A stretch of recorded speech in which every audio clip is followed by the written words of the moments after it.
I was arrested. I was taken from my office to Abu Zaabel jail, which is very well-known prison back home.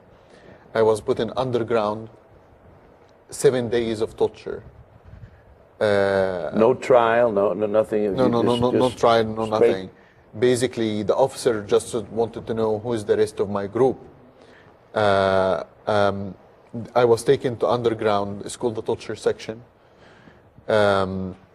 The officers that are torturing me always wearing black, and always wearing black mask, so you cannot see their faces. And they always call each other by number, not by name, so you don't know names. I was put in day number 1. They shaved the hair of my head. They put my head in a cold and hot water. The torture will take place for 3-4 hours, and after that they will give you rest between for 20 minutes, and after that they will carry on to the rest of the evening. I was taken back again to my cell, and they told me, tell us the name of your friends.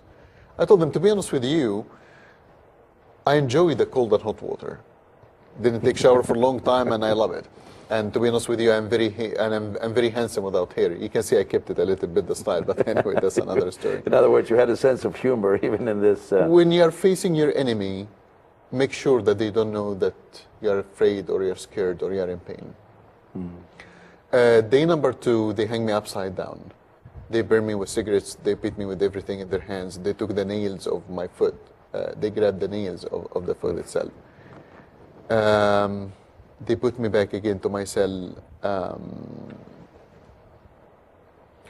They told me, do you know what would be your torture next day if you did not speak today? And I told them, no, I'm listening.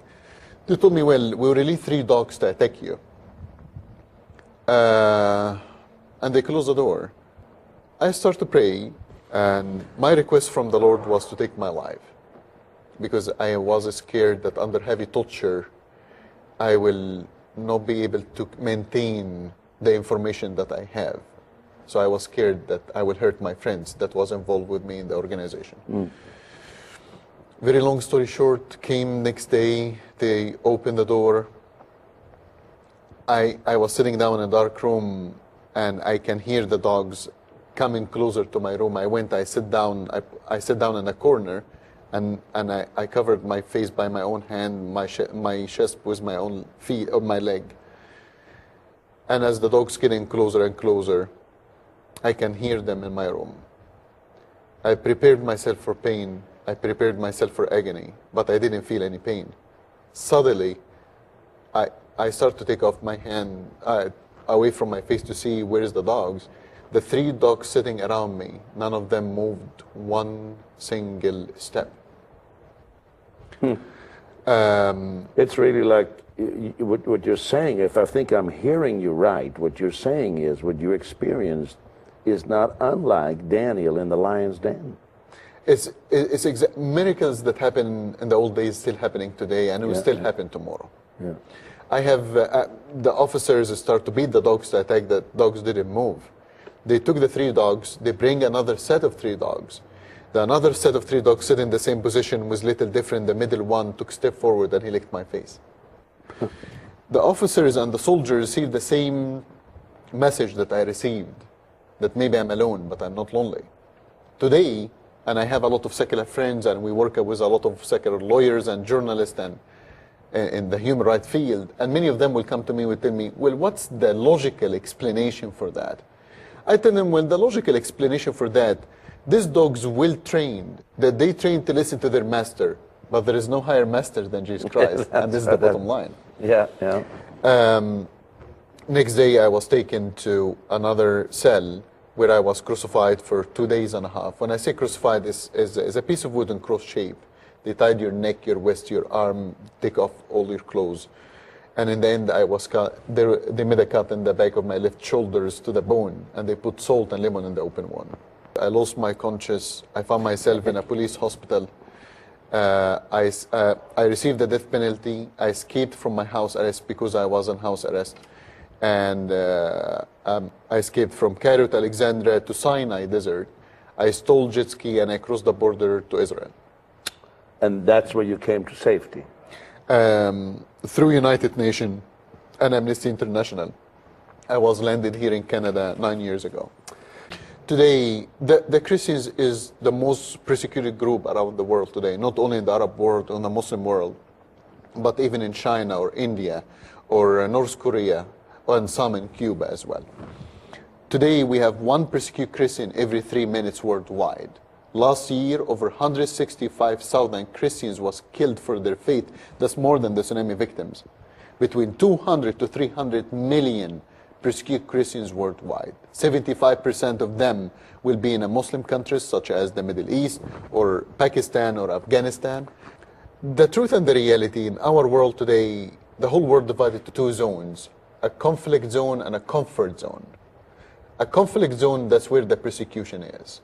A comfort zone, that's where we are comfortable, and the churches here is quite ignorant about this fact. What else can ordinary people do? Pray for the persecuted church every single day. There is persecution every day, pray every day. The second thing, you can take an action. The Bible said faith without action is a dead faith.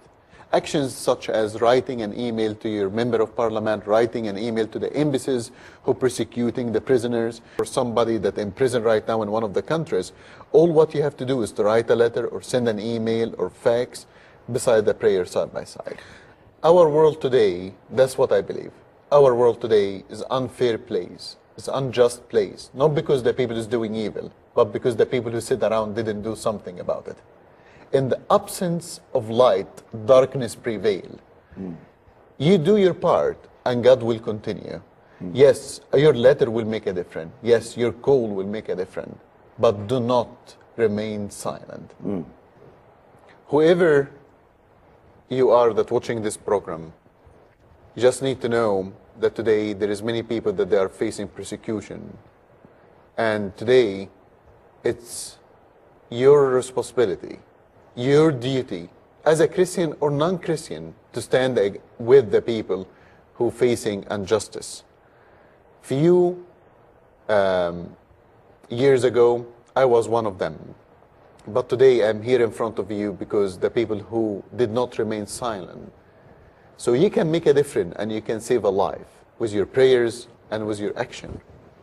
And the miracle that you experienced on your third day of torture, when those dogs, they were silenced. Yes. They became pets, in fact. That's correct. Now, what does that tell you? So God is still involved with people that are hurting like this.